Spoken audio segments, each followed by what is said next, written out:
जय श्री कृष्णा दोस्तों अपने इस YouTube चैनल के माध्यम से मैं श्री कृष्ण जन्माष्टमी के पावन अवसर पर समस्त देशवासियों का और आप सबों का हार्दिक अभिनंदन करता हूं, स्वागत करता हूं। दोस्तों आज अपने इस YouTube चैनल के माध्यम से मैं शिक्षा से कुछ अलग हटकर चर्चा करना चाहता हूं, लेकिन जो भी चर्चा करेंगे, जिस भी विषय पर चर्चा करेंगे, उसके माध्यम से विधि से संबद्ध ही एक अति महत्वपूर्ण सवाल का जवाब तो हमें मिल ही जाएगा कि आखिर अदालतों में गीता पर हाथ रखकर ही कसम क्यों खिलाया जाता है, रामायण अथवा उपनिषदों पर क्यों नहीं। इससे पहले कि इस विषय पर चर्चा करें, हम एक और सूचना देना चाहेंगे कि दोस्तों बड़े इत्तेफाक और अद्भुत संयोग और सौभाग्य की बात है हमारे लिए कि हम इस बार 19 तारीख की अर्धरात्रि को कृष्ण जन्मोत्सव मनाने जा रहे हैं। और अगर इंग्लिश तिथि पर ध्यान दें तो रात्रि को 12 बजे के बाद तिथि और तारीख बदल जाती है, यानी 20 तारीख।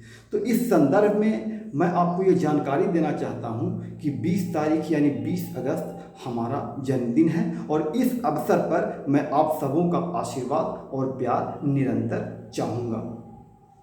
तो अपने इस जन्मदिन पर मैं पूरे श्रद्धा और हर्षोल्लास के साथ कृष्ण जन्माष्टमी मनाने को संकल्पित हूँ। आज के दिन ही, आज के इस पावन अवसर पर ही मैं अपने इस YouTube चैनल का नामकरण भी कर रहा हूँ, जो संजय कृष्ण शिक्षा विधि के नाम से जाना जाएगा। संजय कृष्ण शिक्षा विधि।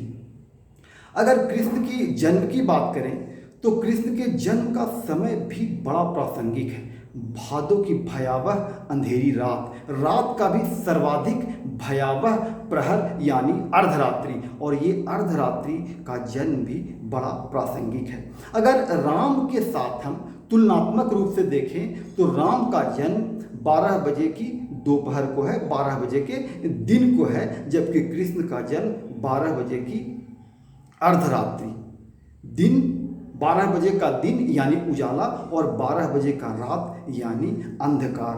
और शायद इसीलिए ये बड़ा प्रतीकात्मक है, सिंबॉलिक है, और शायद इसीलिए राम का जीवन अत्यंत मर्यादित, संयमित, नियमित रहा है। दूसरी ओर कृष्ण का जन्म अर्धरात्रि, भादों की अंधेरी रात। कहते हैं कि ऐसी अंधेरी रात कि हाथ को हाथ भी न दिखे, ऐसी घनघोर अंधेरी रात। जरा ध्यान दें, अर्धरात्रि को निकलता कौन है? चोर। और निश्चय ही कृष्ण में वो सारी विशेषताएं गुण के रूप में विराजमान है, और इसलिए कृष्ण का एक नाम हरि भी है। हरि अर्थात हरण कर लेने वाला, अर्थात चुरा लेने वाला।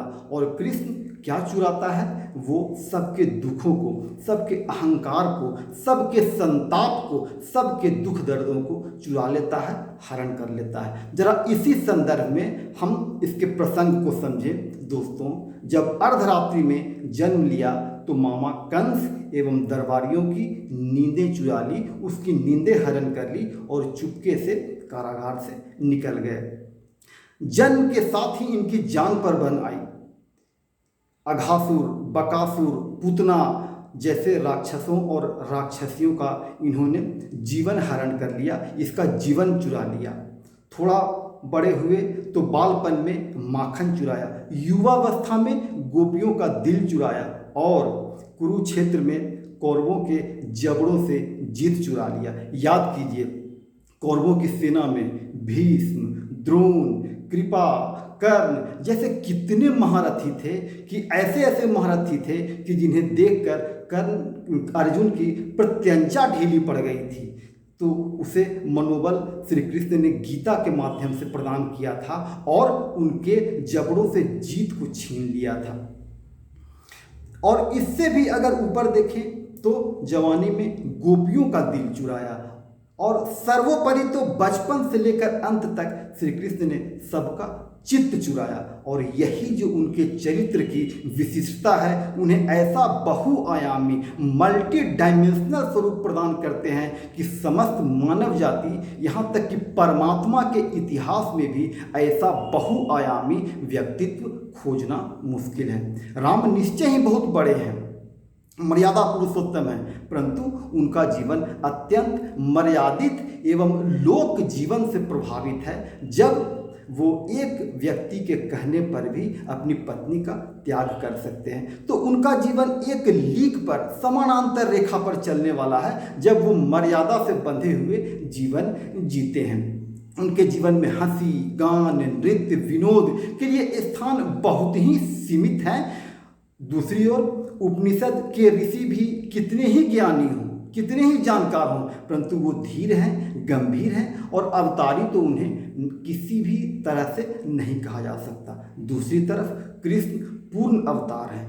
पूर्ण अवतार 16 कलाओं से युक्त एवं संयुक्त। अगर परमात्मा भी धरती पर अवतरण होना चाहे तो निश्चय ही वो कृष्ण के रूप में ही अवतरित होगा, कृष्ण के रूप में ही जन्म लेगा। और इसीलिए कृष्ण देशवासियों के, सर्वाधिक देशवासियों के मन को अधिकाधिक छू सके। अगर महावीर को देखें, बुद्ध को देखें, जो भी व्यक्तित्व हुए, सबका जीवन एक सुरा है, एक आयामी है और संपूर्ण मानव मात्र तो इन्हें प्यार नहीं कर सके, उन्हें नहीं अपना सके। जबकि कृष्ण का चरित्र निश्चय ही मल्टी डायमेंशनल है, बहुआयामी है। ऐसा व्यक्तित्व समस्त पृथ्वी पर अब तक के इतिहास में खोजना मुश्किल है। और ऐसा व्यक्तित्व जो कृष्ण में प्रेम करने के कोई ना कोई तत्व खोज ही लेता है, पा ही लेता है। निश्चय ही एक चोर भी कृष्ण को प्रेम कर सकता है, नाचने वाला भी कृष्ण को प्रेम कर सकता है, साधु असाधु, युद्ध क्षेत्र में लड़ने वाला सब कोई कृष्ण को प्रेम कर सकता है, गोपियों के साथ नृत्य करने वाला भी कृष्ण को प्रेम कर सकता है। कहने का मतलब है कि कृष्ण एक संपूर्ण ऑर्केस्ट्रा है, एक ऑर्केस्ट्रा है जिसमें कई सारे वाद्य यंत्र हैं जो सारे के सारे एक साथ बज रहे हैं, एवं कोई भी व्यक्ति अपने पसंद का वाद्य यंत्र उसमें चुन सकता है, चुन ले सकता है। जैसे सूरदास को बाल कृष्ण से प्रेम है तो केशव दास को युवा कृष्ण से, मीरा कृष्ण में पति का भाव देखती है। सच कहें तो कृष्ण के पूरे स्वरूप को प्रेम करने वाला आदमी अभी तक पैदा ही नहीं हुआ। क्यों? क्योंकि पूरे कृष्ण को प्रेम करने के लिए अपना व्यक्तित्व भी तो पूर्ण होना होगा, संपूर्ण कलाओं से युक्त होना होगा और बहुआयामी होना होगा। कृष्ण में हमें अपने योग्य प्रेम करने के तत्व मिल सकते हैं, बड़ी आसानी से मिल सकते हैं, क्योंकि उसका चरित्र ही इतना बहुआयामी है। राम का जीवन तो इतना मर्यादित है कि राम को जो सच्चा प्रेम करेगा वो अदालत कभी आ ही नहीं सकता है। जबकि कृष्ण तो किसी के लिए भी प्रिय हो सकते हैं। कृष्ण की छाती थोड़ा ज़्यादा चौड़ी है, जहाँ बुरे लोगों के लिए भी सारे दरवाजे खुले हुए हैं। इसलिए जाने अनजाने कृष्ण का रेंज, कृष्ण का विस्तार, कृष्ण का क्षैतिज विस्तार थोड़ा ज़्यादा है, थोड़ा व्यापक है, अत्यधिक फैला हुआ है। इसलिए कृष्ण अधिकाधिक लोगों के मनों को संस्पर्शित करते हैं। अतः कृष्ण सबके प्रिय हैं, सबसे प्रिय हैं, सब उनसे प्रेम कर सकता है। और निश्चय ही इस जगत में सत्य से भी बड़ा सत्य प्रेम है, और जिसके प्रति प्रेम है उसके प्रति असत्य होना मुश्किल है। और अगर इस प्रेम की रग को पकड़ लें तो उससे निश्चय ही सत्य बुलवाया जा सकता है।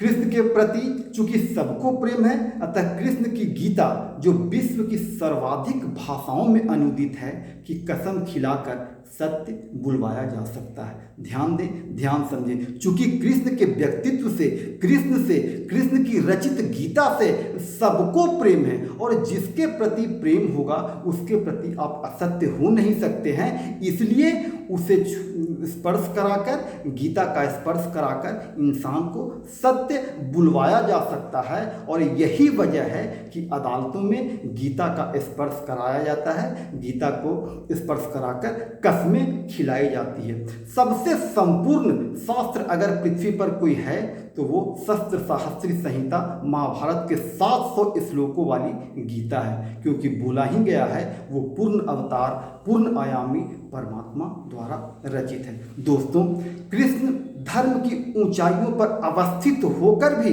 धीर गंभीर नहीं है, वरन उनका धर्म तो प्रेम का, उल्लास का, नृत्य का, गायन का और निरंतर हंसता हुआ धर्म है।